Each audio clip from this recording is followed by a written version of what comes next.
وإذا كانت في ربيع فلما كان التأريخ بالمحرم؟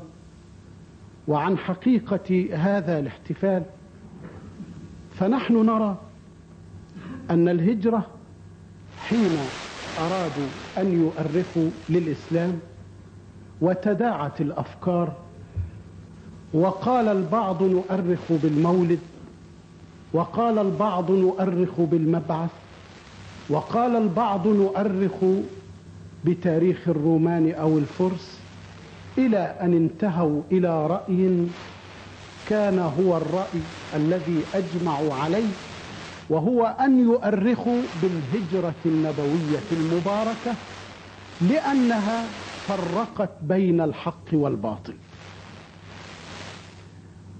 ولكن الهجرة النبوية كانت في شهر ربيع، إلا أنها كان قد سبقها الإذن بالهجرة للمسلمين، وكان قد سبقها الإعداد والاستعداد لها، فكانت بيعة العقبة الأولى، وكانت بيعة العقبة الثانية، وفي كل واحدة من البيعتين كان رسول الله صلى الله عليه وسلم يبرم عهدا وميثاقا ويبايع أولئك الصفوة الذين دفعهم إيمانهم وحبهم لعقيدتهم: بايعوني على ألا تشركوا بالله شيئا، ولا تسرقوا، ولا تزنوا، ولا تأتوا ببهتان تفترونه بين أيديكم وأرجلكم، بايعوني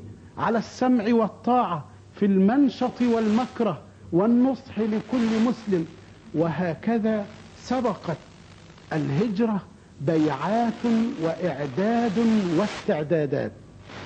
إلى جانب ذلك وقبلها بمدة ومنذ المحرم كان قد أذن الرسول صلى الله عليه وسلم لأصحابه بالهجرة، وكان الله من قبل قد أطلعه عليها وعلى المكان الذي يهاجر إليه، وقال عليه الصلاة والسلام في الحديث الصحيح: أريت دار هجرتكم أرضا سبخة ذات نخل، وأخذ يبين أوصافها ومعالم المدينة المنورة التي جعلها الله تعالى موطنا لهجرة سيدنا رسول الله صلى الله عليه وسلم. فمن هنا كان التأريخ بالمحرم.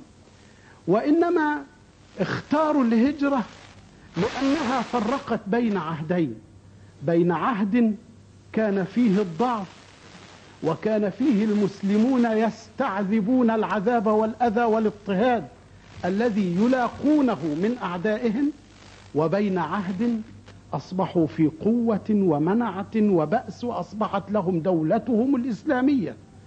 فرقت الهجرة بين الأعداء وبين الأصدقاء، فرقت الهجرة بين الحق وبين الباطل.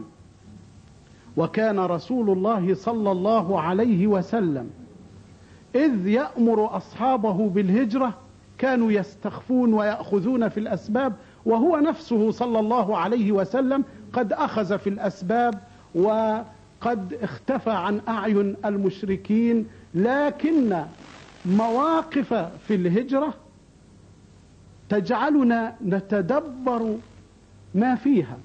فهجرة سيدنا عمر بن الخطاب رضي الله تعالى عنه لم تكن على نحو هجرة سائر المهاجرين، فقد هاجر علانية وانتشق سيفه وطاف بالبيت وصلى ونادى فيهم وصاح: من أراد أن تثكله أمه أو ييتم ولده أو ترمل زوجته فليلقني وراء هذا الوادي. فما تبعه أحد.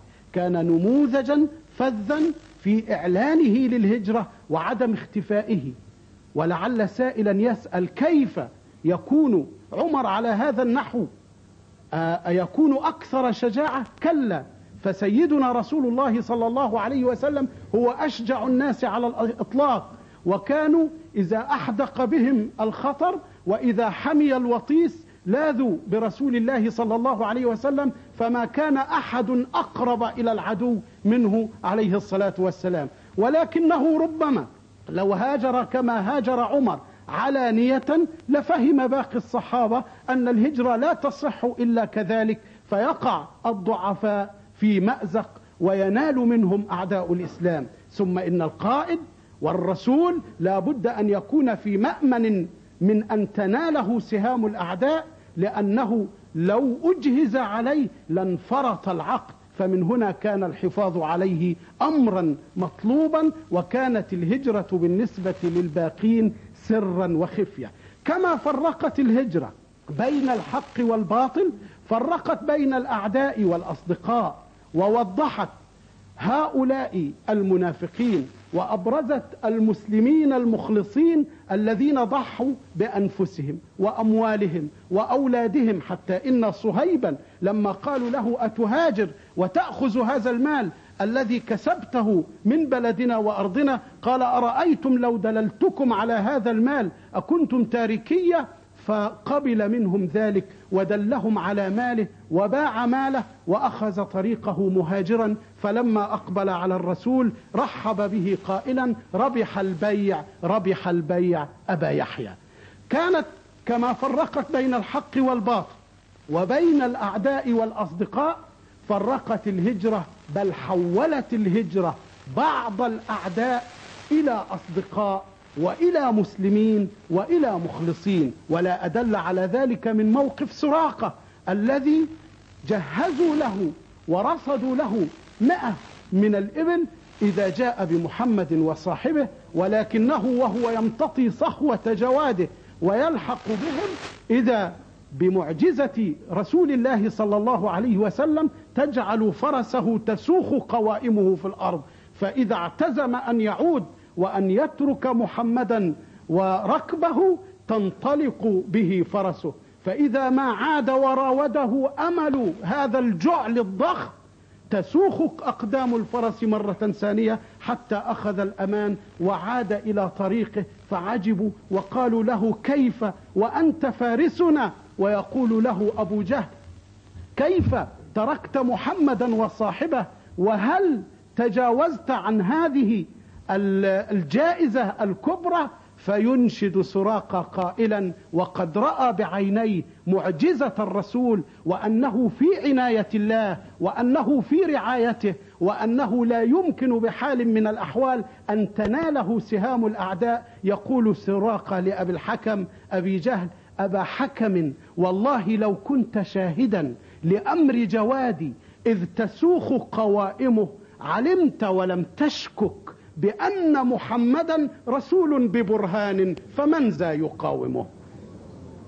على هذا النحو من معاني الهجرة التي فرقت بين الحق والباطل، وفرقت بين الأعداء والأصدقاء، وحولت من الأعداء ومن غير المسلمين إلى مسلمين مخلصين، وإلى تكوين دولة إسلامية، وإلى مؤاخاة لا تعرف الدنيا لها مثيلا في تاريخ البشر، حيث كان الأنصاري يؤثر أخاه المهاجر على نفسه، وإلى وثيقة ومعاهدة أبرمها الرسول صلى الله عليه وسلم مع سكان المدينة من مهاجرين وأنصار ومن مسلمين وغير مسلمين، وشرط لهم وشرط عليهم، وأبرم هذه الحقوق التي تصبح حقوق الإنسان والمواثيق التي تصيح بها الدول المتقدمة الآن بالنسبة إليها شيئا غير مذكور. بكل هذه المعاني كانت الهجرة النبوية جديرة بأن يبدأ منها التاريخ، وأن يبدأ من اللحظات الأولى التي كان فيها الإعداد والاستعداد.